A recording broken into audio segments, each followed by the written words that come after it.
Hello and welcome to a new devlog video for Peasant Uprise.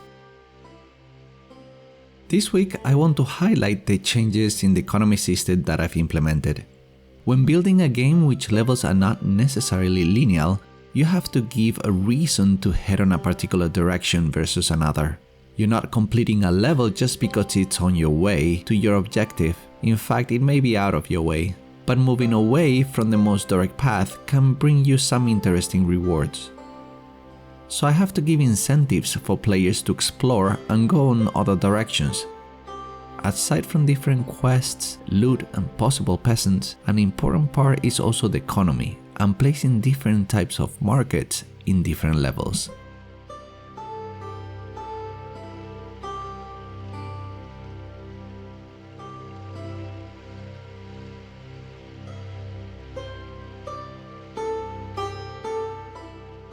The existing first iteration of the market system had its problems. It was something fairly quick that I put together and it had strong ties with the user interface, making it very inflexible.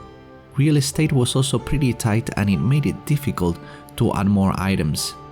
This became more apparent when I built the tools market, where I had to build something completely new from a code as well as from a user interface standpoint. While the code part was necessary because tools are not resources, from a menu standpoint, I did want some consistency when it comes to the markets. So I took the lessons learned from the tools market and adapted it to also support resources and use the same visual experience for all markets.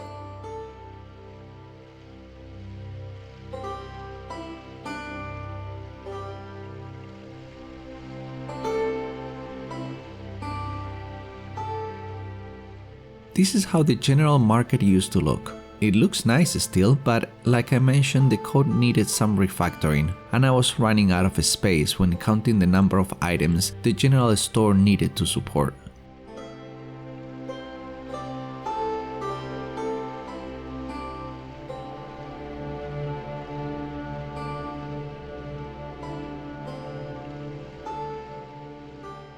The new system is a bit more practical and it allows me to use bigger icons, which is nice.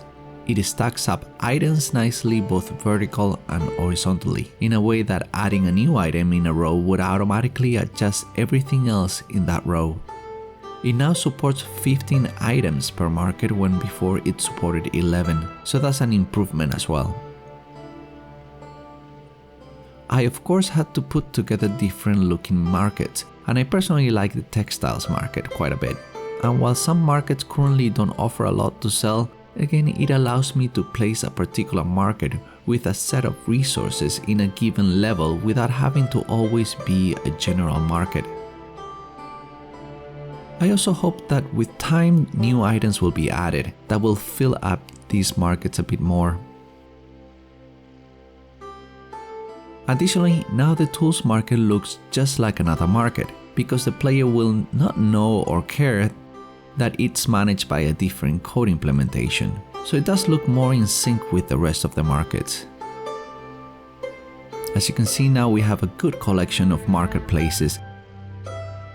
This will make the towns look a little bit more interesting and fill them up with buildings, and it would give some flavor to some of the levels that will contain a marketplace that will give them a better deal.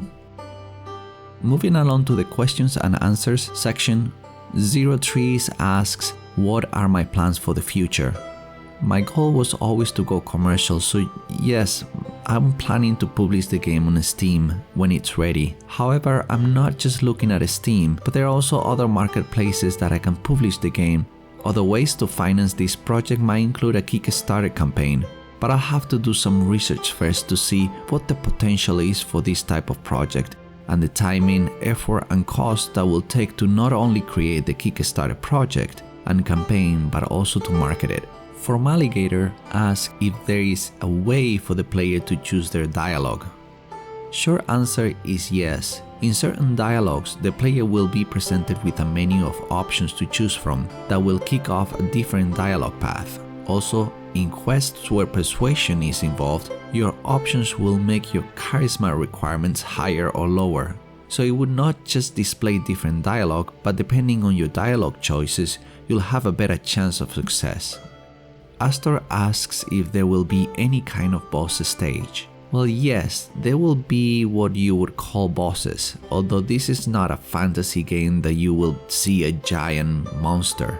But there will be different types of enemies, and in certain stages, they will be led by a knight or general, which will be of much higher level and stats and will be surrounded by soldiers as well. Once again, thanks everyone for your questions and keep them coming.